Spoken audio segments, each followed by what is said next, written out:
ABP news आपको रखे आगे। नमस्कार, शाम के 4 बज चुके हैं। एबीपी न्यूज पर हाजिर हूं मैं रोमाना इसार खान। एनफोर्समेंट डायरेक्टरेट यानी ईडी के एक समन से महाराष्ट्र की सियासत में एक नई हलचल।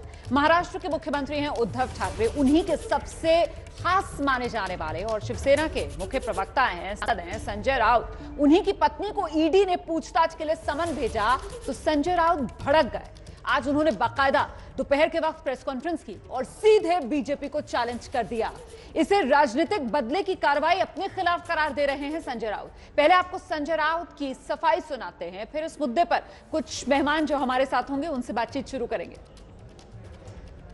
ये सब राजनीति से प्रेरित है। 10 साल पुरानी एक केस निकाला है ईडी ने। उसने अपने एक दोस्त से 10 साल पहले 50 लाख का कर्जा लिया है। वो पूरा कर्जा हमने इनकम टैक्स को दिखाया है, वो हमने राज्यसभा के एफिडेविट में दिखाया है। अगर आप मेरे राज्यसभा के जो प्रॉपर्टी के एफिडेविट होते हैं, हमने कोई छुपाई ये बात नहीं है। 50 लाख का जो हमारा लोन है वो हमने दिखाया है।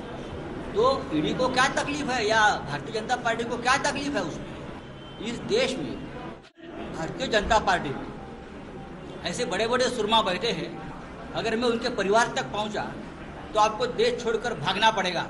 ये आपको बताता हूँ, नीरव मोदी और विजय मल्ल्या के साथ भारतीय जनता पार्टी की पूरी फलटन खड़ी हो जाएगी लंदन और ब्रिटेन में। तो आप देखिए, आप मुझसे पंगा मत लेना, आप मुझसे पंगा मत लेना। मैं देखता हूँ, मैं नंगा आदमी हूँ, मैं शिवसैनिक हूँ बाला साहब ठाकरे का।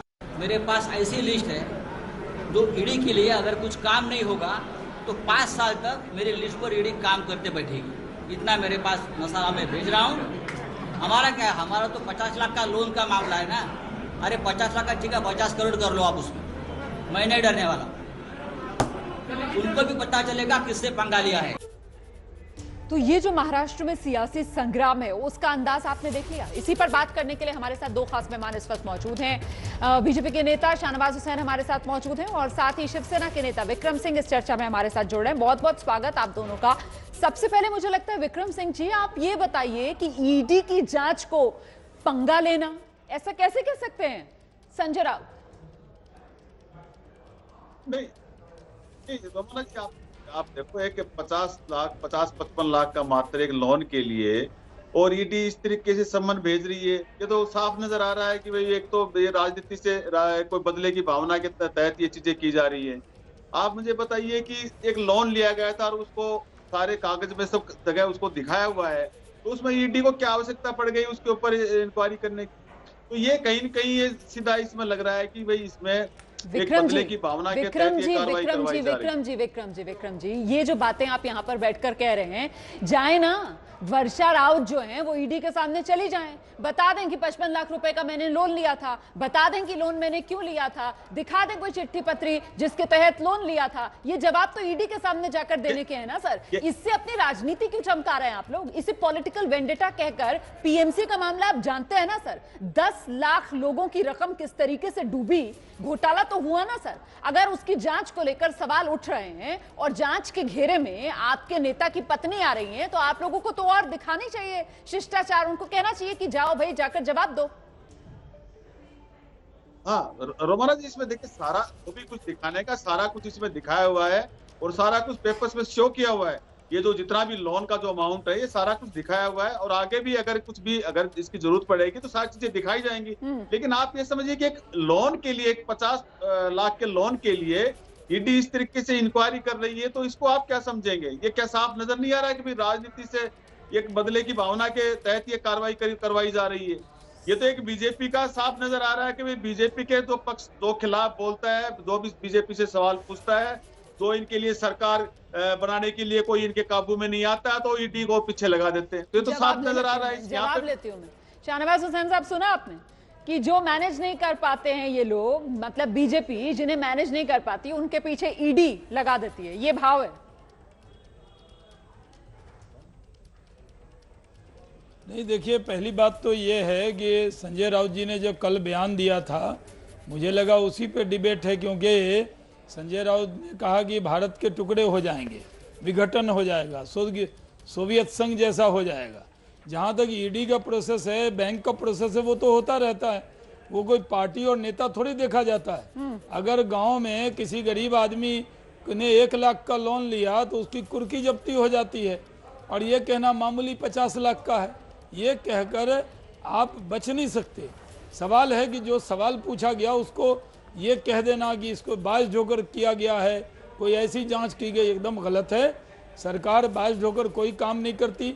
जो एजेंसी है, चाहे सीबीआई हो, ईडी हो, जितनी भी संस्थाएं हैं, सरकार ने उसको अधिकार दिया है कि वो जहां भी गड़बड़ी हो, चाहे वो किसी पार्टी का नेता हो, चाहे वो हमारी पार्टी का ही नेता क्यों नहीं हो, जो जहां भी कहीं शिकायत आएगी, गड़बड़ी की आशंका होगी, उस पर कार्रवाई होती है। उसको पॉलिटिक्स वेंडाटा से, पॉलिटिकल वेंडाटा से जोड़ना गलत है। हमारी सरकार कांग्रेस की तरह नहीं है कि वो जानबूझकर लोगों को परेशान करने लगे। ये तो एक प्रोसेस है जिसकी वो कार्रवाई होती है। तो सवाल ये सर कि इस प्रोसेस को, ठीक है सर, ठीक है सर, ऐसे में सवाल ये कि भाई एक जांच एजेंसी के प्रोसेस को पॉलिटिकल वेंडेटा के साथ, जो शिवसेना है, एनसीपी है, कांग्रेस है, मतलब महाआघाड़ी सरकार के जितने राजनीतिक दल हैं, वो आखिर क्यों जोड़ रहे हैं? इस पर मैं इस चर्चा को आगे बढ़ाऊंगी, लेकिन इस बीच एक बड़ी खबर आ रही है, और बड़ी खबर इस वक्त ये है कि केंद्रीय गृह मंत्री अमित शाह और कृषि मंत्री नरेंद्र सिंह तोमर के बीच बैठक चल रही है। अमित शाह के घर पर यह बैठक हो रही है। इस बैठक में केंद्रीय मंत्री पीयूष गोयल भी मौजूद हैं। आपको बता दूं, मैं किसानों की तरफ से सरकार को पेशकश की गई थी 29 दिसंबर को संवाद करने की किसानों और सरकार के साथ, जिस पर अभी तक सरकार की तरफ से कोई जवाब आया नहीं है। इस बीच बड़ी खबर यह कि इस वक्त बैठक चल रही है, अमित शाह के घर पर बैठक चल रही है, जिसमें कृषि मंत्री भी मौजूद हैं, पीयूष गोयल भी मौजूद हैं। सीधे आपको लेकर चलते हैं, मेरे साथ मेरे सहयोगी विकास भदौरिया इस वक्त मौजूद हैं।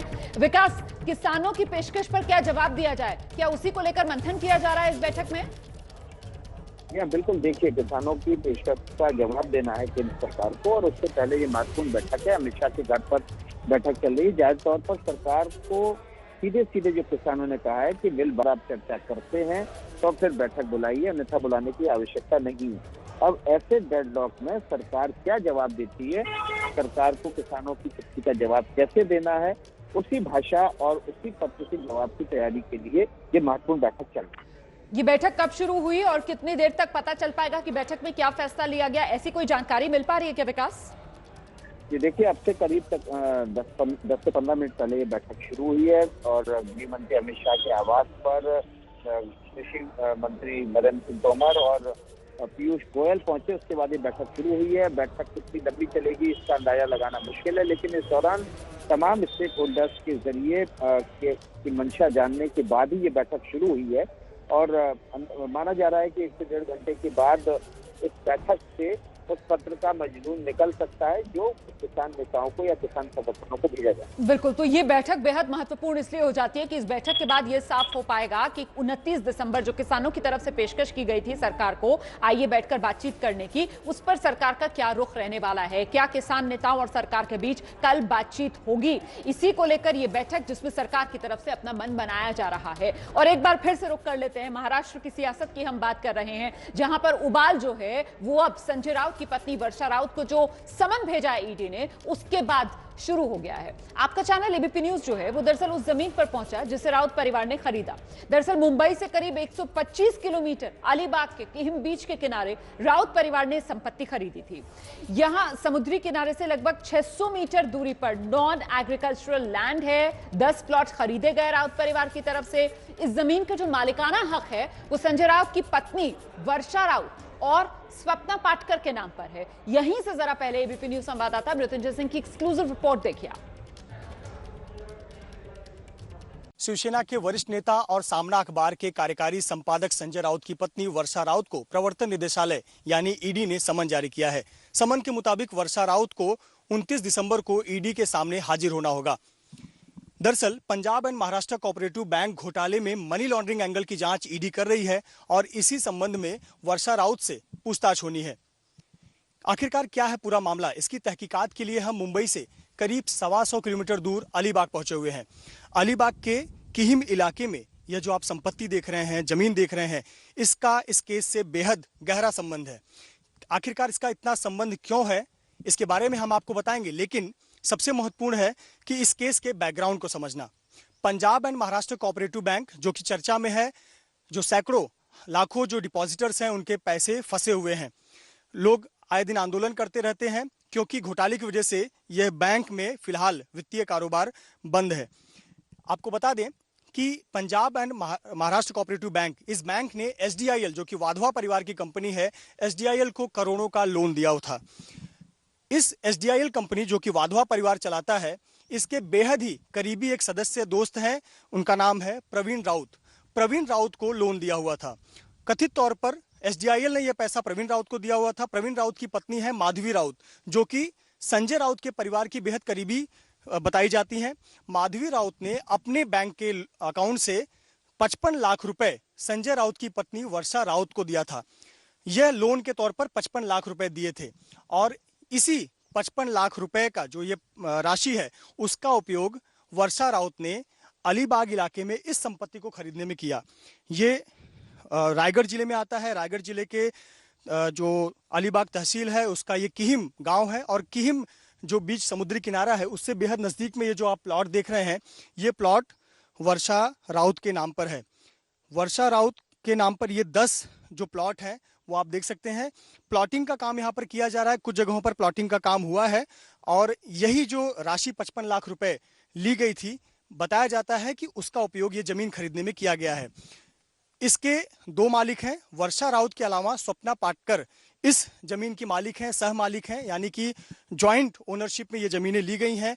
कुल 10 प्लॉट हैं, अलग अलग प्लॉट हैं। इसमें प्लॉट नंबर 1 से लेकर प्लॉट नंबर 13 तक हैं, जिसमें से 2 प्लॉट नंबर 3 और प्लॉट नंबर 9 ये इसका मालिक कोई दूसरा है, जबकि कुल 10 प्लॉट इन दोनों ने सह मालिक के तौर पर लिया है। स्वप्ना पाटकर, जिन्हें संजय राउत अपनी बेटी तुल्य मानते हैं, उन्हें अपनी बेटी कहते हैं, उनके नाम पर भी यहाँ संयुक्त रूप से जमीन है।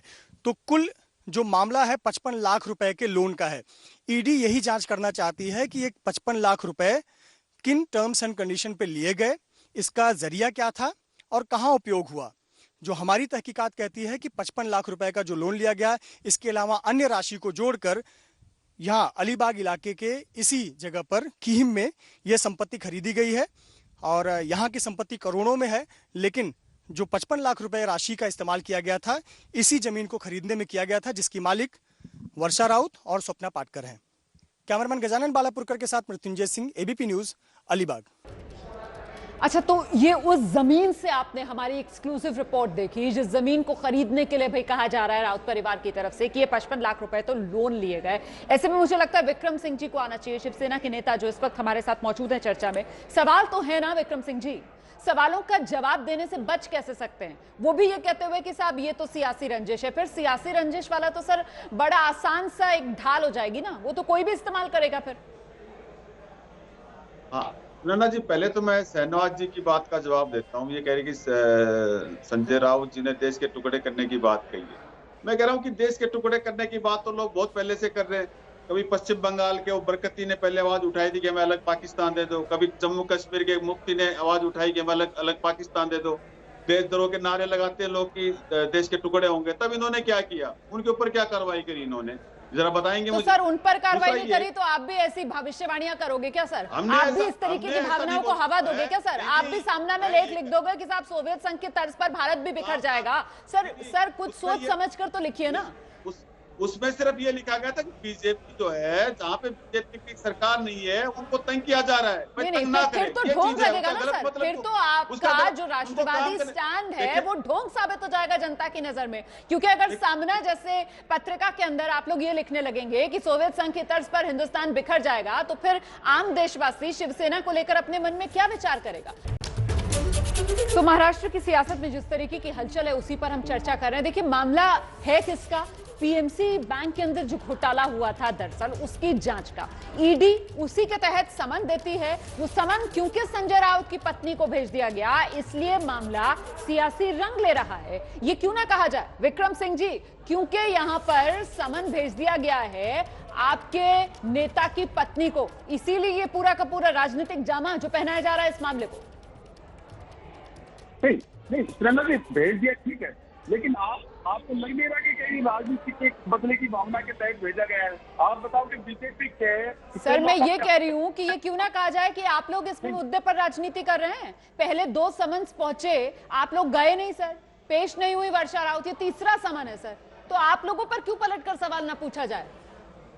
नहीं, पूछने के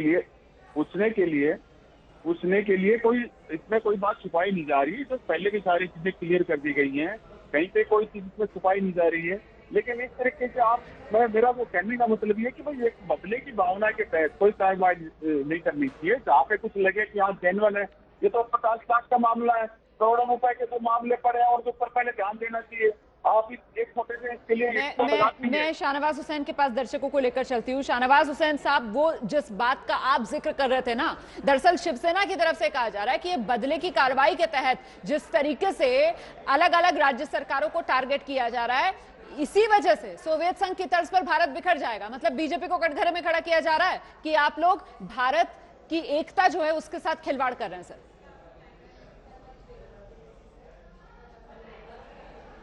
देखिए किस तरह की जबान शिवसेना बोल रही है। कितना भी मतभेद हो, कितनी भी दूरियां हो, कोई ये कैसे कह सकता है कि भारत बिखर जाएगा? ये शिवसेना है या मुस्लिम लीग हो गई? ये सपना भी कोई ना देखे। ये भारत एक है, एक रहेगा। दुनिया की कोई ताकत भारत को बिखराव के रास्ते पे नहीं ले जा सकती। सवाल ये है कि पीएमसी जो स्कैम है उसमें सारी जांच हो रही है। जांच में अगर आपसे पूछताछ हो रही है, आप सही हैं तो जवाब दीजिए। इसका मतलब ये नहीं है कि पूरे भारत के खिलाफ, यानी आपसे कोई पूछताछ कर ले या आपको पता लग जाए पूछताछ होनी है तो आप कह दें कि ये भारत टुकड़े हो जाएगा, भारत सोवियत संघ की तरह विघटन के रास्ते पर चला जाएगा। इस तरह की भाषा पे हमें एतराज है। और शिवसेना जिस तरह की भाषा आजकल बोल रही है ये दुर्भाग्यपूर्ण है। आज जितनी भी जांच होती है आप जांच को फेस कीजिए। कौन आपको कह रहा है कि जांच अगर ये बड़ी बात है, ये बड़ी बात है। मेरे पास समय इतना ही है। देखिए ये तो पलटकर शिवसेना से पूछा जाएगा ना कि साहब खुद को बचाने के लिए आप किस हद तक चले जाएंगे? खुद को बचाने के लिए आप यहां तक कह देंगे क्या कि देखिए ये जिस तरीके का रवैया है इससे तो भारत के बिखरने का खतरा बना हुआ है? मतलब इस तरीके की बातों से तो कम से कम बचना चाहिए। और शिवसेना से तो ऐसी कोई उम्मीद करता नहीं है, क्योंकि हमेशा खुद को राष्ट्रवाद की सियासत का सबसे बड़ा पैरोकार शिवसेना बताती आई है इस देश में। बहुत बहुत धन्यवाद आप दोनों का मेरे साथ जुड़े रहने के लिए, इस चर्चा के लिए।